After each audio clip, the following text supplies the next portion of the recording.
strum practice number 1, we learned about quarter notes that are worth 1 beat, and you strum towards yourself on the numbers like this. 1, 2, 3, 4.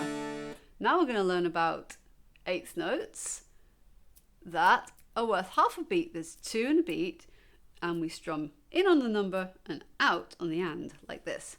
1 and 2 and 3 and 4 and 1 and 2 and 3 and 4 and 1, 2, 3, 4. 1 and 2